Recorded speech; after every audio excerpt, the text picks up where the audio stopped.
తెలంగాణ ప్రభుత్వంలో పదవీ విరమణ అనేటువంటిది ఉద్యోగులందరినీ కూడా భయకంపితుల్ని చేస్తూ ఉంది.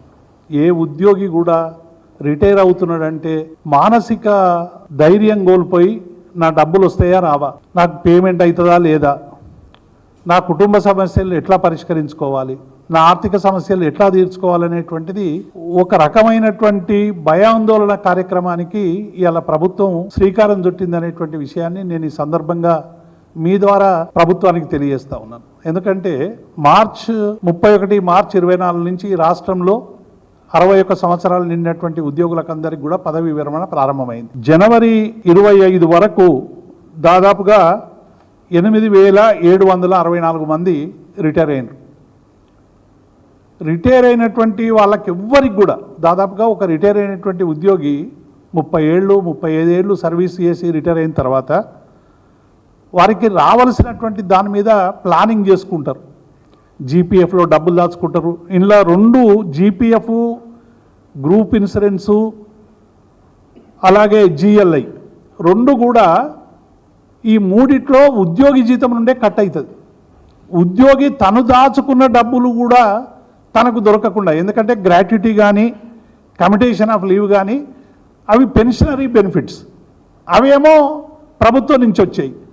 కానీ ఇవి జీపీఎఫ్ కానీ జిఎల్ఐ కానీ ఇందులో ఉద్యోగే తన జీతంలో నుండి చివరంకమున ఉపయోగపడతాయని చెప్పి దాచుకొని డబ్బులు పెడితే ఇవాళ ఉద్యోగుల డబ్బుల్ని ఉద్యోగులకు ఇవ్వడానికి ఇవాళ ఈ ప్రభుత్వానికి మనసు రావడం లేదనేటువంటి విషయాన్ని మేము స్పష్టం చేస్తూ ఉన్నాం. ఏ ఉద్యోగికి రిటైర్మెంట్కి సంబంధించినటువంటి బెనిఫిట్లు ఈ రాష్ట్ర ప్రభుత్వం గత మార్చి నుంచి ఇప్పటి వరకు అయినటువంటి వాళ్ళకి ఎవ్వరికి కూడా ఇవ్వకుండా వేధిస్తూ ఉన్నది. అలా ఉద్యోగులందరూ కూడా ఒకవైపు ఏమో హెల్త్ కార్డులు లేవు.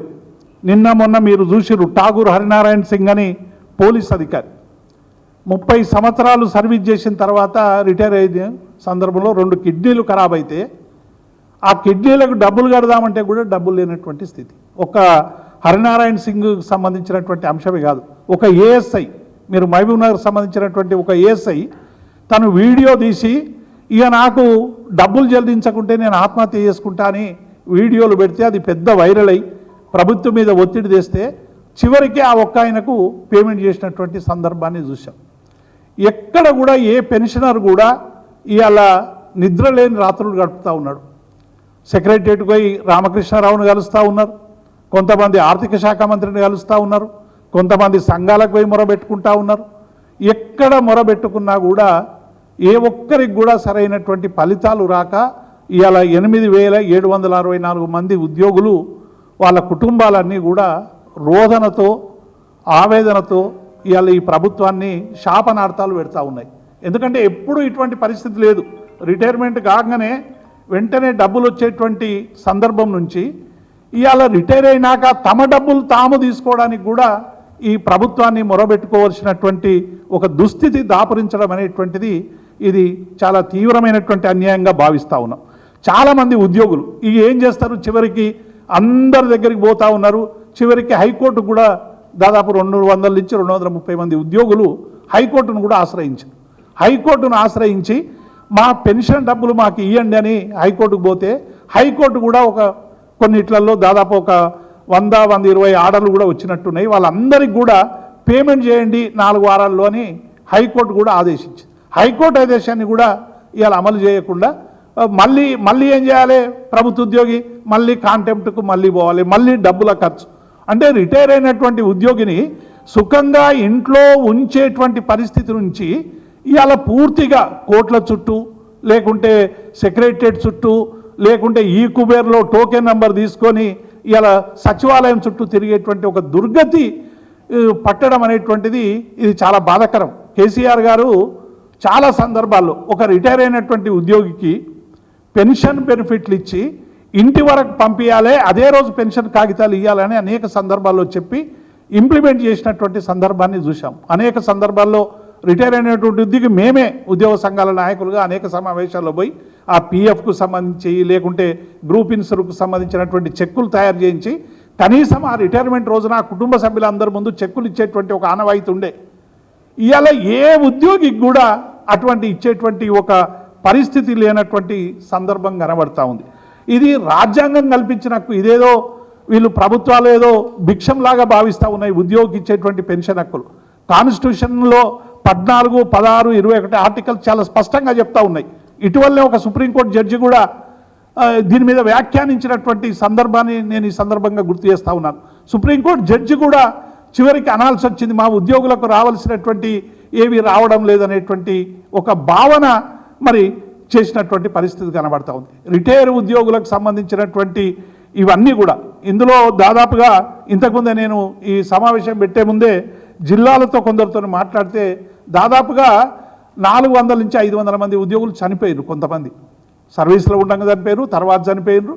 ఆ చనిపోయినటువంటి ఉద్యోగులకు సంబంధించినవి కూడా చనిపోయిన ఉద్యోగులకు కూడా కనీసం పెన్షన్లు కానీ వీటికి సంబంధించినటువంటి గ్రాట్యుటీ కానీ ఇవి కాలేదు. మేము ఈ ప్రభుత్వాన్ని డిమాండ్ చేస్తూ ఉన్నాం, మీరు ఆత్మహత్య చేసుకుంటేనే ఇస్తారు, చస్తేనే ఇస్తారు అనేటువంటి పరిస్థితి ఇలా దాపురిస్తూ ఉంది. కనీసం చనిపోయినటువంటి ఉద్యోగులనైనా ఫస్ట్ ప్రియారిటీగా మీరు వాటిని క్లియర్ చేయండి. వాళ్ళ కుటుంబాలు రోధిస్తూ ఉన్నాయి, వాళ్ళ కుటుంబాలు దిక్కులేని కుటుంబాలుగా మారేటువంటి అవకాశం ఉంది. మీరు ఉద్యోగులకు మేము అది చేస్తాం ఇది చేస్తాం అని మీరు మేనిఫెస్టోలు చాలా పెట్టారు. 6 నెలల్లోనే మేమంతా మీకు అందరికీ కూడా ఒక సుందర నందనవనం చూపిస్తామని ఈ వేదిక ద్వారా మేము ఛాలెంజ్ చేస్తూ ఉన్నాం.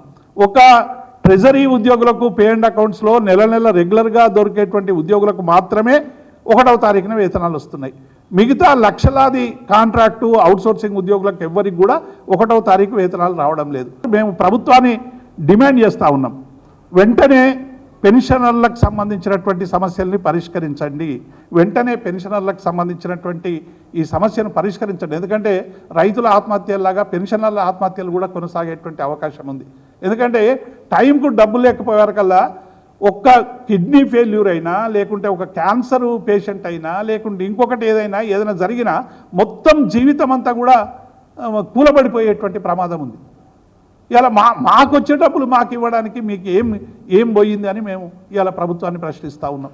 కనీసం మాకు ఆర్థికపరమైనటువంటి ఇబ్బందులు ఉంటే 50 లక్షలు వచ్చే దగ్గర 30 లక్షలు ఇచ్చి 20 లక్షలు ఒక నెక్స్ట్ మంత్ ఇవ్వచ్చు, లేకుంటే 2 నెలలకి ఇవ్వచ్చు, 3 నెలలకి ఇవ్వచ్చు.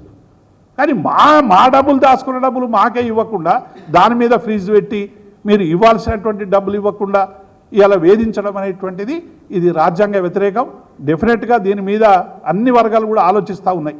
సమయం వచ్చినప్పుడు పెద్ద ఎత్తున ఉద్యోగులు కానీ, ఉపాధ్యాయులు కానీ, కార్మికులు కానీ, పెన్షనర్లు కానీ డెఫినెట్గా ఈ ప్రభుత్వానికి సరైనటువంటి గుణపాఠం చెప్తారనేటువంటి విషయాన్ని మేము ఈ సందర్భంగా